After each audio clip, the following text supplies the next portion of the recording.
Dear student, हम लोग अध्ययन करेंगे गुरुत्वाकर्षण के बारे में।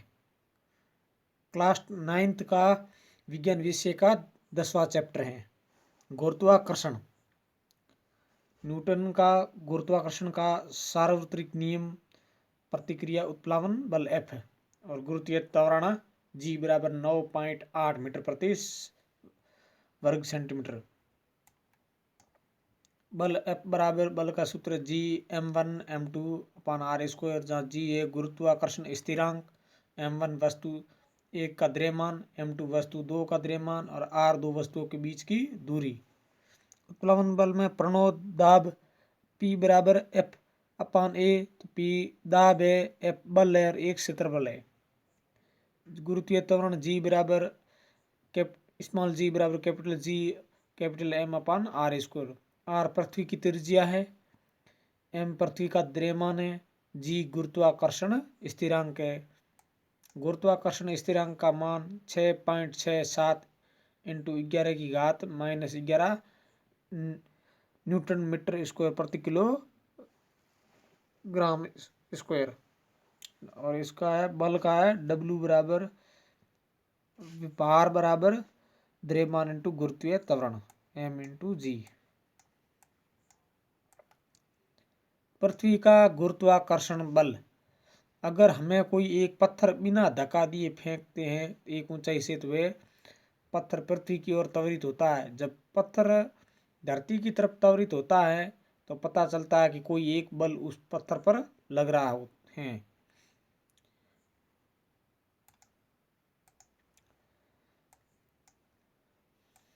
जैसे ए से बी तक आई वस्तु, मतलब धरती तक ऊपर से गिर रहा है, वह बल जो किसी वस्तु को धरती के केंद्र की तरफ खींचता है उसे पृथ्वी का गुरुत्वाकर्षण बल का कहते हैं। इसका मतलब यह है कि पत्थर भी धरती को आकर्षित करता है, यानी इस ब्रह्मांड में सभी वस्तुएं एक दूसरे को आकर्षित करती हैं। सर आइजैक न्यूटन ने गुरुत्वाकर्षण का नियम दिया, जिन्होंने 1687 में प्रतिपादित किया था। न्यूटन का गुरुत्वाकर्षण का नियम। न्यूटन के गुरुत्वाकर्षण के नियम के अनुसार दो पिंडों के बीच गुरुत्वाकर्षण बल उनके द्रव्यमानों के गुणनफल का अनुक्रमानुपाती और उनके बीच की दूरी का व्युत्क्रमानुपाती होता है। यदि दो पिंडों का द्रव्यमान m1 और m2 है और उनके बीच की दूरी d है, तो उनके बीच गुरुत्वाकर्षण बल F समानुपाती m1 m2 अपान डी स्क्वायर, या F बराबर G m1 m2 अपान डी स्क्वायर। अब इसकी व्युत्पत्ति गुरुत्वाकर्षण का नियम, ये दोनों वस्तुएं इनके बीच की दूरी d है और इनका द्रव्यमान m1 और m2 है। मान लेते हैं m1 और m2 द्रव्यमान की दो वस्तुएं a और b एक दूसरे से d दूरी पर रखी है, जैसा कि चित्र में दिखाया गया है। दोनों वस्तुओं के बीच आकर्षण बल F है। तो न्यूटन के गुरुत्वाकर्षण के नियम के अनुसार दो वस्तुओं के बीच बल उनके द्रव्यमानों के गुणनफल के अनुक्रमानुपाती, F समानुपाती m1 इंटू m2, और दो वस्तुओं के बीच बल उनके बीच दूरी के वर्ग के व्युत्क्रमानुपाती, अर्थात F उनकी दूरी के वर्ग के व्युत्क्रमानुपाती होते हैं। समीकरण 1 और 2 को संयुक्त करने पर हमें प्राप्त होता है F समानुपाती m1 इंटू m2 अपान डी स्क्वायर।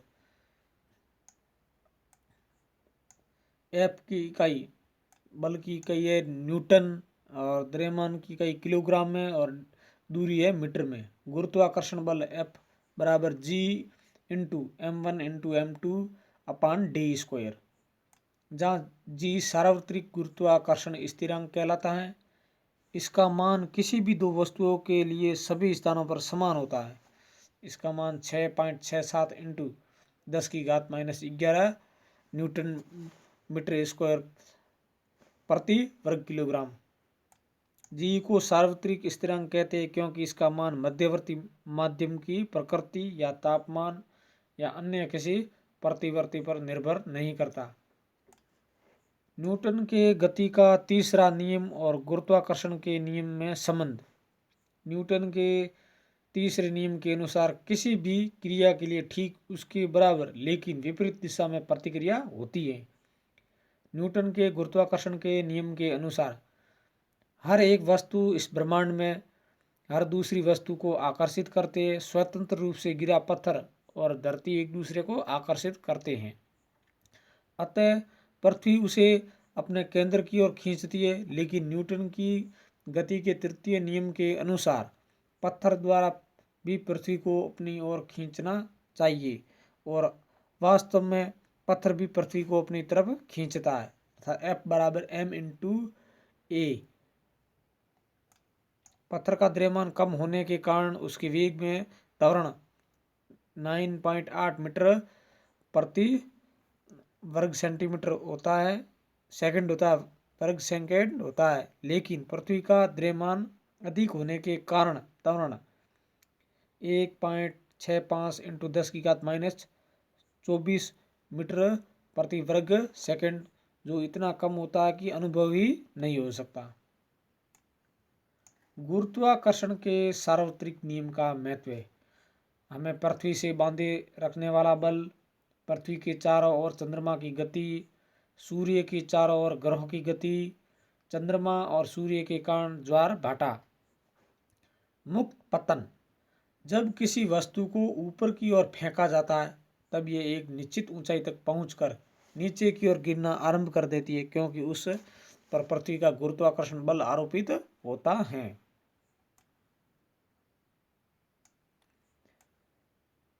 मुक्त पतन, किसी वस्तु का पृथ्वी के गुरुत्वीय बल के प्रभाव में पतन, गिरना मुक्त पतन कहलाता है। मुक्त पतन में वस्तु के वेग की दिशा में कोई परिवर्तन नहीं होता, क्योंकि वह हमेशा पृथ्वी की तरफ गिरती है। लेकिन वस्तु के वेग के परिणाम में परिवर्तन होता है। पृथ्वी के गुरुत्वीय बल के कारण वस्तु के वेग में परिवर्तन या त्वरण गुरुत्वीय त्वरण कहलाता है। उसे जी से प्रदर्शित करते हैं। इसका मात्रक वही जो त्वरण का है, मीटर प्रति सेकंड, मीटर प्रति वर्ग सेकंड। गुरुत्वीय त्वरण और पृथ्वी पर उसका नाम। स्वतंत्र रूप से गिरती हुई वस्तुओं में पृथ्वी के गुरुत्वाकर्षण बल के कारण उत्पन्न त्वरणीय गुरुत्वीय त्वरण कहलाता है। इसे जी से प्रदर्शित किया जाता है तथा इसकी दिशा सदैव पृथ्वी के केंद्र की तरफ ही होती है। पृथ्वी की सतह पर जी का मान, पृथ्वी द्वारा किसी पिंड पर लगने वाला बल F बराबर G into M C into M upon R square, जहाँ एम ई, ये सी नहीं है, इसमें ऐसे सी दर्शाया गया। एम ई पृथ्वी का द्रव्यमान, एम बराबर पिंड का द्रव्यमान, आर पृथ्वी की त्रिज्या और एफ बल लगने के कारण उत्पन्न त्वरण गुरुत्वीय त्वरण होगा। तो गुरुत्वीय त्वरण के कारण मतलब इसे जी से दर्शाया गया। एफ बराबर एम इंटू जी, तो एफ का मान रखने पर एम इंटू जी बराबर G into M E into M upon R square. तो जी बराबर G M E into M upon R square into M बराबर G M E upon R square. तो जी का मान 6.6734 इंटू 10⁻⁻11 न्यूटन वर्ग metre upon kilogram वर्ग kilogram. M E पृथ्वी का द्रव्यमान बराबर 6 इंटू 10⁻24 किलोग्राम। आर पृथ्वी की त्रिज्या कितनी है, तो 6.4 इंटू 10⁻6 मीटर। जी बराबर इसका मान रखने पर हमें प्राप्त होता है 6.6734 इंटू 10⁻⁻11 अपान गुणे 6 इंटू 10⁻24 एम ई का मान रखने पर जो है पृथ्वी का द्रव्यमान अपान 6.4 इंटू 10⁻6 जो पृथ्वी की है त्रिज्या इंटू 6.4 इंटू 10⁻6, ये भी मतलब आर स्क्वायर है। तो इस दोनों मान रखने पर हमें प्राप्त होता है 9.8 मीटर प्रति वर्ग सेकंड।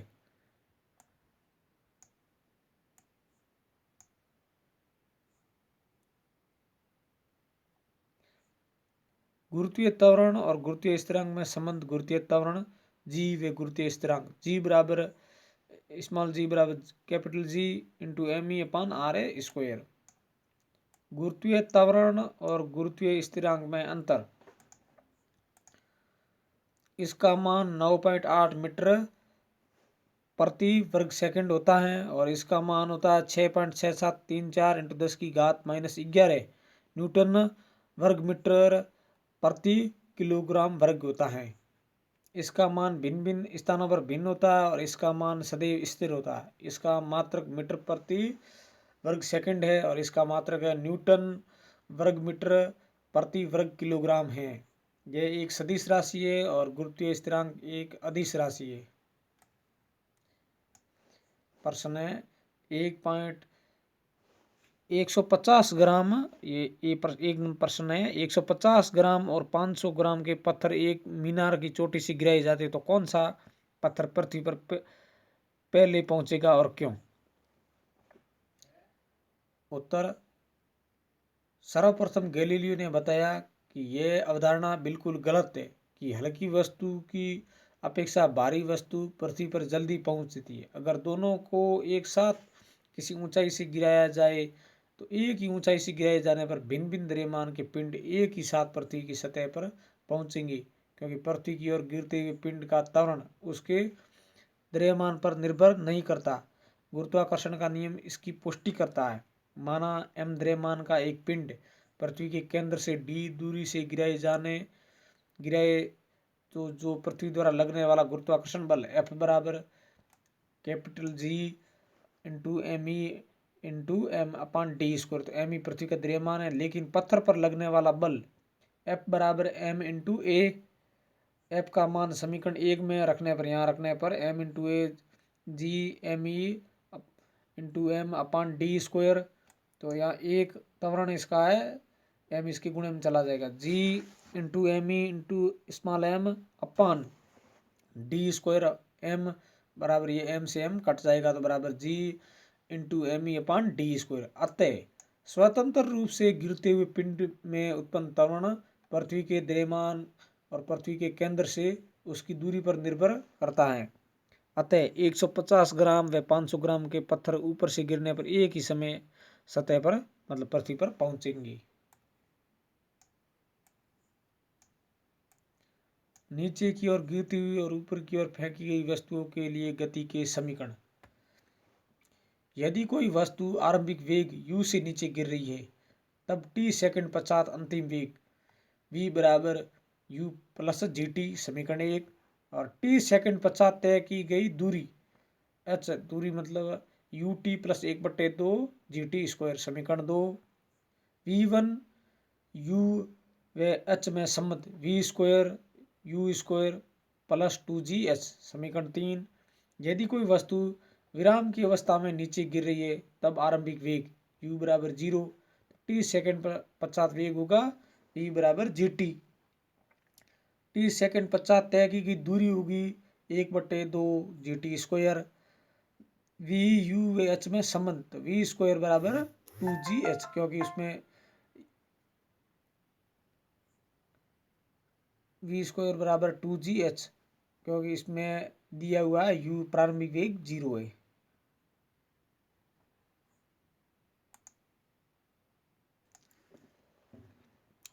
जब किसी वस्तु आरंभिक वेग u से ऊपर जा रही है, तब गुरुत्वीय त्वरण g ऋणात्मक होगा, क्योंकि वस्तु के वेग की दिशा ऊपर की ओर है, गुरुत्वीय त्वरण की दिशा नीचे की ओर। इस स्थिति में t सेकंड पश्चात अंतिम वेग v बराबर u माइनस gt और t सेकंड पश्चात तय की गई दूरी, तो h बराबर ut minus 1/2 gt square. v u व h में संबंध, तो v स्क्वायर बराबर u स्क्वायर माइनस 2gh।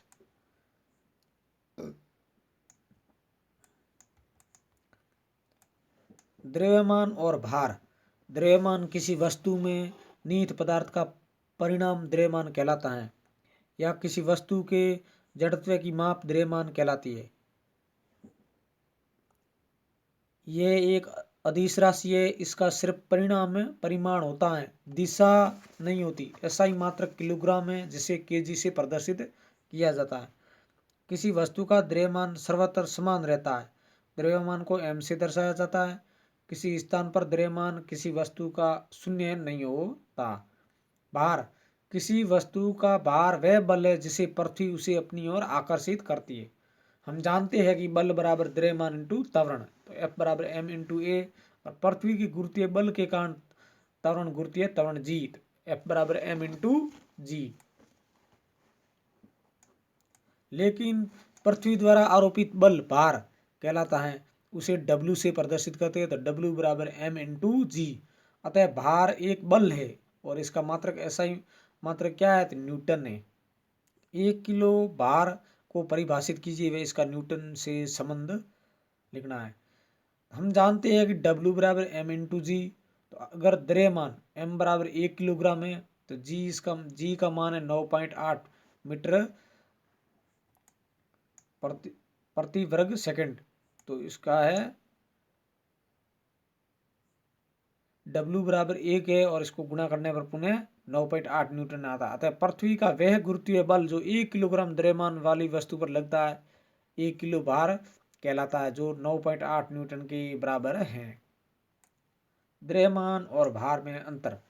द्रव्यमान किसी वस्तु में निहित कुल द्रव्य की मात्रा वस्तु का द्रव्यमान कहलाता है।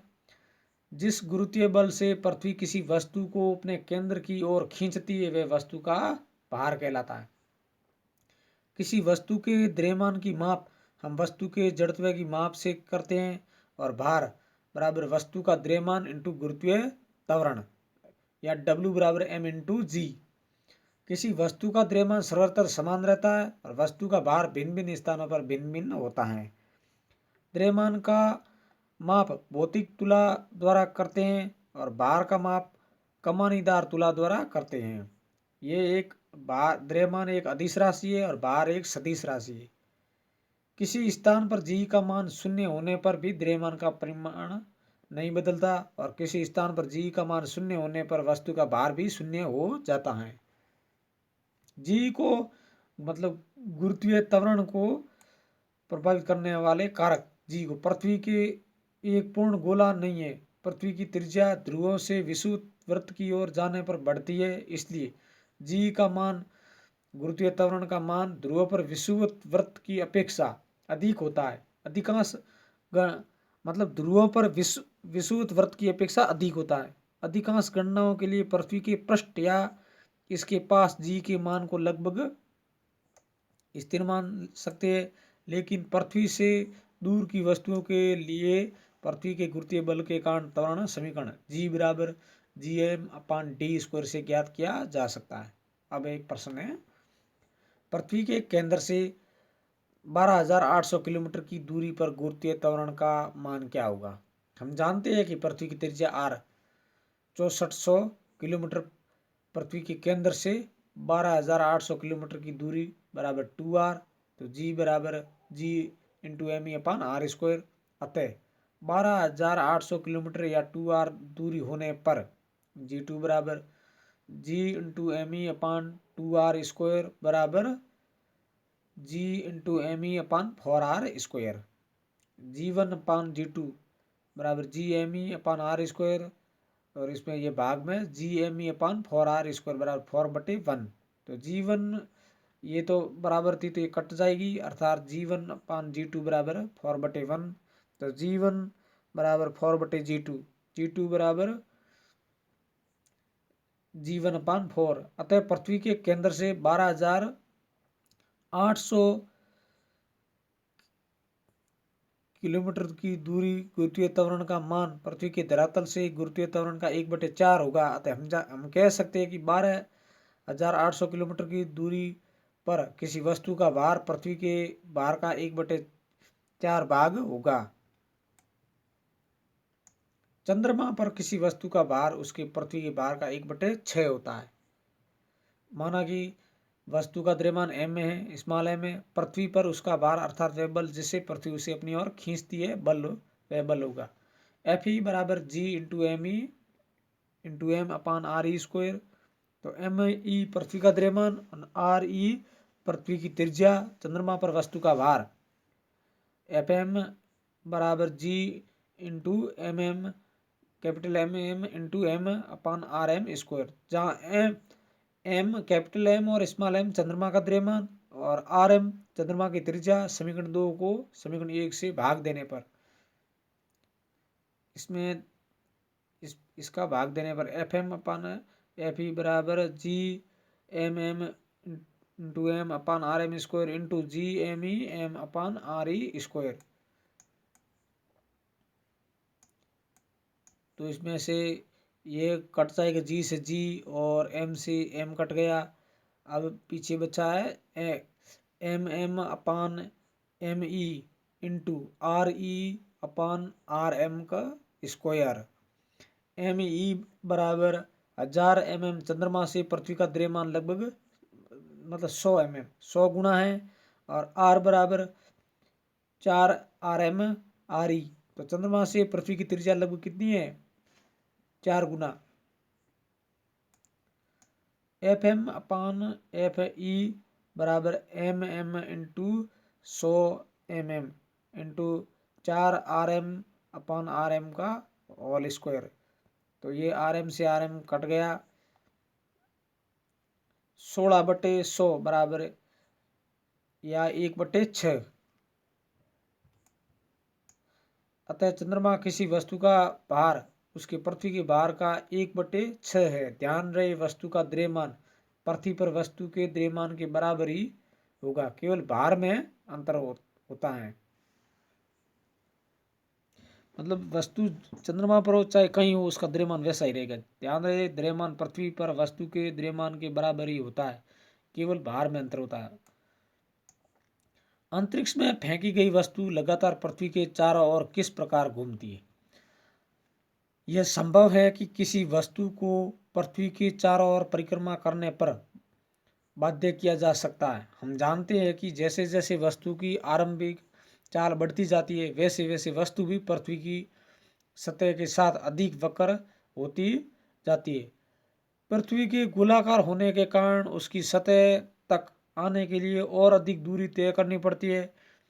यदि आरंभिक चाल का मान एक निश्चित मान से अधिक कर दिया जाए तो वह वस्तु लगातार गिरती जाएगी, लेकिन पृथ्वी की सतह तक कभी नहीं पहुंचेगी और ऐसी वस्तु लगातार पृथ्वी के चारों ओर घूमती रहेगी।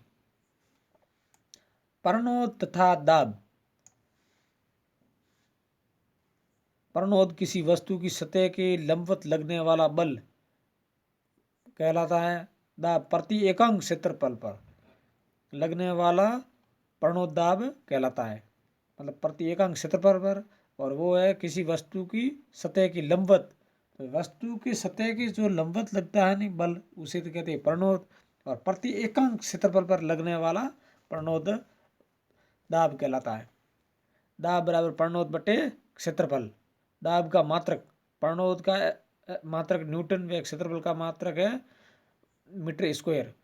तो दाब का ऐसा ही मात्रक है न्यूटन प्रति वर्ग मीटर स्क्वायर। तो बल का ऐसा ही मात्रक अपान क्षेत्रफल का मात्रक, तो न्यूटन प्रति वर्ग मीटर स्क्वायर। दाब का ऐसा ही मात्रक पास्कल है या पीए से प्रदर्शित किया जाता है। दाब को प्रभावित करने वाले कारक लगाया गया बल, सतह का क्षेत्रफल। उदाहरण, ऊंचे भवनों के आधार नींव चौड़े बनाए जाते हैं ताकि भवन का भार बल अधिक क्षेत्रफल पर लगे और दाब कम पड़े। एक पतली और मजबूत डोरी से बने पट्टे वाले बैग को ले जाना चौड़े पट्टे वाले बैग की अपेक्षा कठिन है तथा कष्टप्रद होता है, क्योंकि पतली मजबूत डोरी वाले बैग में बैग का भार बहुत कम क्षेत्रफल पर लगता है और बहुत अधिक दाब उत्पन्न करता है। काटने वाले औजारों की धार तेज होती है, या कह सकते हैं कि उनकी सतह का क्षेत्रफल कम होता है और बल लगाने से अधिक दाब उत्पन्न करता है और काटने में आसानी होती है। सभी द्रव और गैसें तरल कहलाती है। ये सभी दिशाओं में दाब लगाती है। उत्प्लावन, जब कोई वस्तु किसी तरल में डुबोई जाती है तो वस्तु का भार जो पृथ्वी के गुरुत्वीय बल के कारण होता है, वस्तु को नीचे की ओर तरल उस पर ऊपर की तरफ बल लगाता है। उत्प्लावन बल सदैव ऊपर की तरफ आरोपित होता है। इस बल का परिणाम द्रव के घनत्व पर निर्भर करता है। वस्तु पर लगने वाला गुरुत्वीय बल उत्प्लावन बल से क्या होता है? अधिक होता है। निष्कर्ष, वस्तु डूब जाएगी। वस्तु पर लगने वाला गुरुत्वीय बल उत्प्लावन बल, निष्कर्ष वस्तु तैरती है, क्योंकि उत्प्लावन बल उससे अधिक होगा तो वस्तु तैरेगी। जैसे एक नाव है तो उसको अंदर से खोखली होती है और उस पर उसका क्षेत्रफल अधिक होता है तो वह नाव गुरुत्वीय बल से उसका उत्प्लावन बल अधिक होता है तो वह वस्तु तैरने लगती है। यही कारण है कि लोहे की कील डूब जाती है बल्कि पानी का जहाज पानी की सतह पर तैरता है। इसे क्या कहते हैं? ये कौन सा सिद्धांत है? आर्किमिडीज का सिद्धांत पर। डेंसिटी घनत्व किसी पदार्थ का एकांक आयतन द्रव्यमान घनत्व कहलाता है। मतलब उसका एकांक आयतन द्रव्यमान ही उसका घनत्व कहलाता है। अगर पदार्थ का द्रव्यमान m है तो आयतन v है तो घनत्व बराबर द्रव्यमान अपान आयतन d बराबर m अपान v। ऐसा ही मात्रक है किलोग्राम और आयतन का है मीटर क्यूब, किलोग्राम प्रति मीटर क्यूब।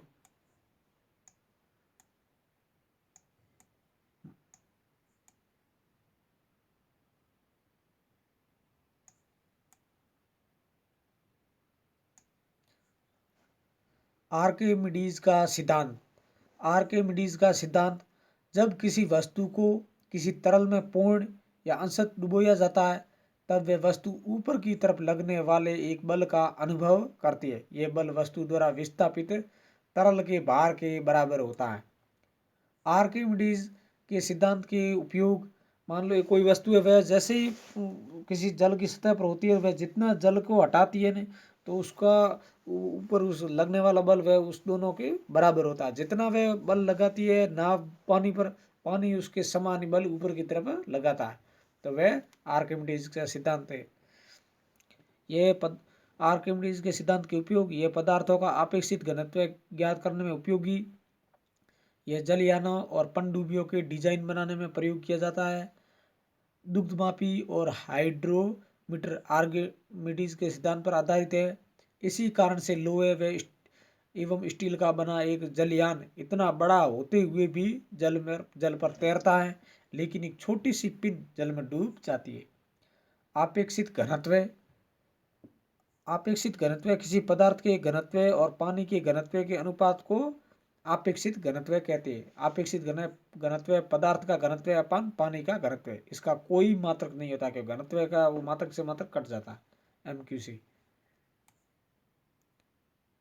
तो इसी के साथ में प्यारे विद्यार्थियों 10वें अध्याय की थ्योरी हम लोगों ने पढ़ ली और आशा करता हूँ कि आप सभी प्यारे बालकों को ये अध्याय आसानी से समझ में आ गया होगा। और मेरे चैनल को सब्सक्राइब करना ना भूले और बेल आइकन को भी प्रेस कर दीजिए क्योंकि प्यारे बालकों इतना तो आपका भी हक बनता है कि वीडियो देखने के बाद में चैनल को अगर सब्सक्राइब करना भूलोगे तो एक तरह से मैं डीमोटिवेट हो जाऊंगा। इसलिए आप मेरे चैनल को सब्सक्राइब करोगे तो मेरे को भी एक आपकी तरफ से एक एनर्जी मिलेगी और मैं और भी शिक्षा से जुड़े वीडियो अपलोड करूंगा और वे आप बालकों तक पहुंचेंगे।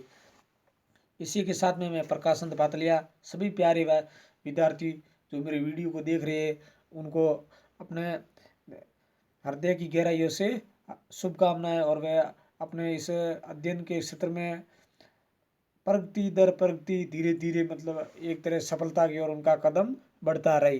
तो सभी विद्यार्थियों से एक ही रिक्वेस्ट है कि चैनल को सब्सक्राइब करना ना भूले। Thank you.